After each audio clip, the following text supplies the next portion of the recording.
Comme vous pouvez y voir, on parle de 14 milliards de dollars pour le barrage d'Inga, qui représente évidemment notre pays royal, Congo-là. Oui, avec ce barrage, on peut donner de l'électricité à toute l'Afrique centrale.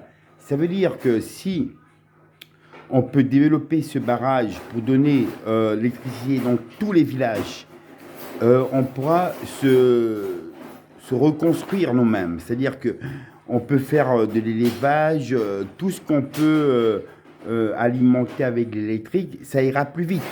Donc on pourra faire un commerce qui pourrait être rentable et moins de souffrance pour le peuple.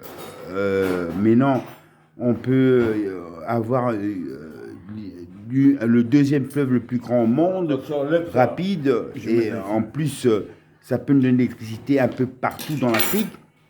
Mais voilà, donc j'aimerais bien que ce projet se réalise et que toute l'Afrique qu'on peut voir, même dans notre pays riche, le plus grand d'Afrique, dans le Congo, l'Or, évidemment, mais on aura l'électricité même dans les fins fonds des villages. Ça permettra aux villageois de pouvoir être rentables dans un commerce, hein, dans n'importe quel commerce, mais l'électricité est l'indispensable de la civilisation. Donc il y a l'eau qui est indispensable à notre vie, à notre survie, et l'électricité qui est la lumière, comment dire, la lumière du ciel, mais qui nous réchauffe dans tout. Et cette lumière, on en a besoin. Internet, tel je peux vous communiquer, mais si on n'avait pas l'électricité, ben, on n'aurait pas pu avoir Internet.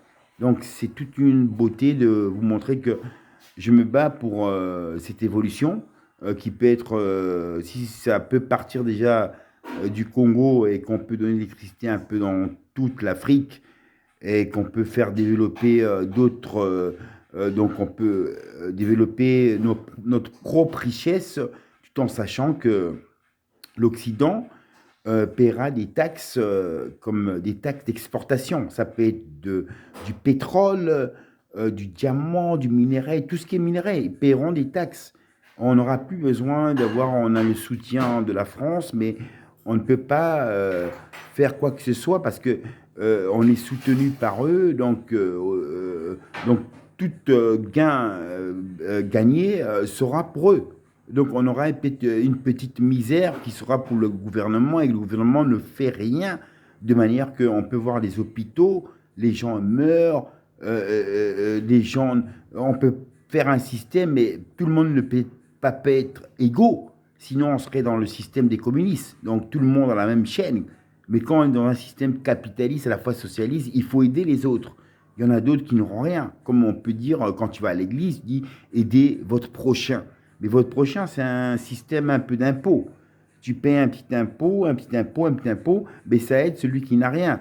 Donc, en une société, on l'a créé dans une démocratie où on donne aussi aux peuples qui peuvent avoir l'expression de s'exprimer contre une envie qu'ils ne veulent pas, qui sont contre la politique. Ils ont le droit. Mais ici en Europe, on a tout droit à ne jamais nous abattre avec ce genre de propos.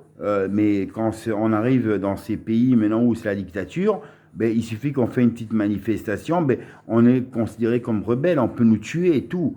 Et ça, on appelle ça le droit de l'homme. Donc, fuir au péril de sa vie, que ce soit au Sénégal, en Afrique, un peu partout, et pour aller en mer et pour aller dans l'Occident, pour avoir évidemment mérité le droit de l'homme. Donc, c'est-à-dire que je peux accéder, je peux avoir des droits humains.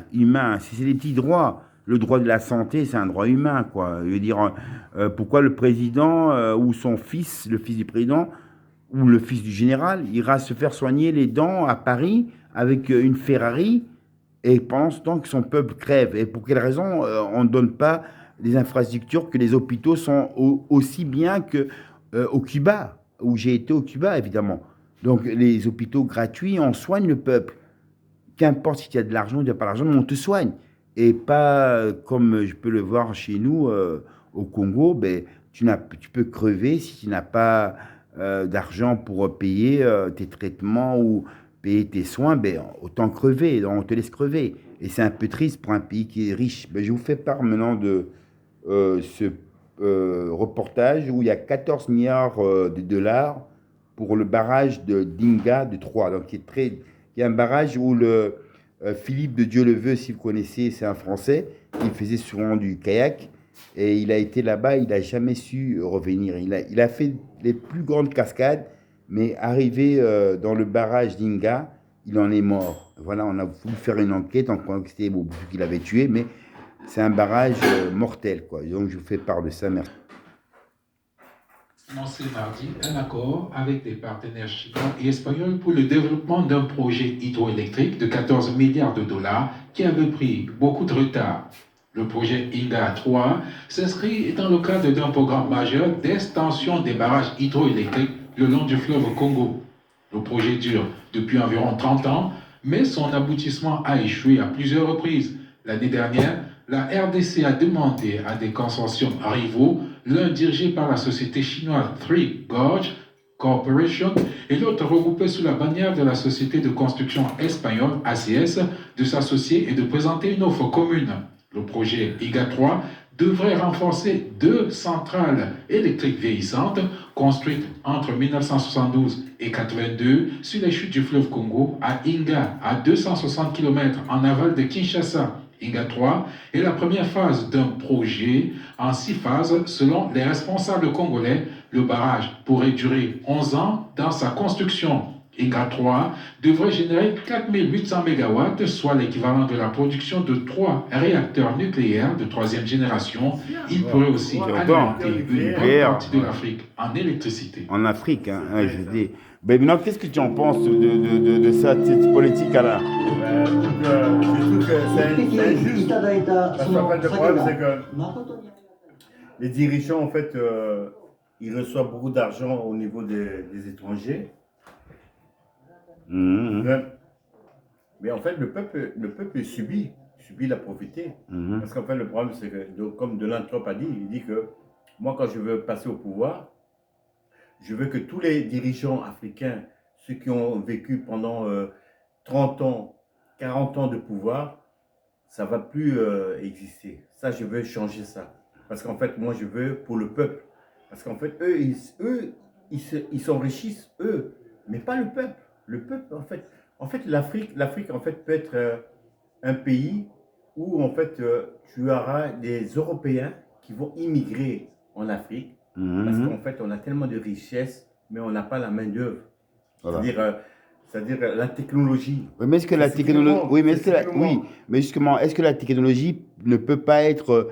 C'est-à-dire qu'il y a assez de richesses, donc c'est-à-dire que payer la technologie, venir donner l'instruction de la technologie, ça peut être les Russes, les Français, en fonction de leur choix. Non, les Russes, c'est différent. Les Russes, ils donnent la technologie, mais ils disent que la technologie, vous avez la technologie et vous gardez vos richesses. Et qu'on veut que votre pays soit développé. C'est pas comme les Européens. Quand je parle des Européens, je parle Français, quoi. Les Français, les Allemands, les Italiens, les Belges, tout ça.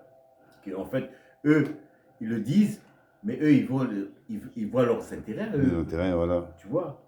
Et quand tu vois Poutine, en fait, lui, il vient et se dit que moi, ce pays-là, cette Afrique-là, elle a tellement de richesses. Comment cette Afrique ne peut pas être développée parce qu'ils ont tellement de richesses. Alors, en fait, je vais les aider. Mais en écartant la communauté européenne, c'est-à-dire en écartant les Français, les Allemands, les Belges et les Italiens, parce que c'est eux la base de la communauté européenne. Et puis quand tu vois les autres pays là, ce sont les pays en fait émergents. Quand tu vois exemple la Roumanie, l'Hongrie, tout ça, ce sont des pays pauvres. Ils viennent juste pour augmenter le nombre de pays, pour exemple, de faire la force au niveau de la européenne. Voilà, je comprends. C'est dingue, ça. C'est dingue. Et là, qu'est-ce que vous mangez de bon? C'est du sakasaka? Du pondou, mais ça, c'est riche en fer, quoi. Très, très, très bon. En fer. Ouais. C'est riche en fer, mais... En et vous avez fait la moime aussi. Tout est là. Donc, c'est agréable. Et ça, le piment, c'est quoi? C'est pour donner plus de... C'est pour donner de la pêche quand tu es avec une femme. Ah, ok. Voilà, donc ça, c'est mon repas. Il faut pas mettre... Miaou, miaou. Eh oui, je vais manger ce bon repas. Oh, ça a l'air bon. Attendez, miaou.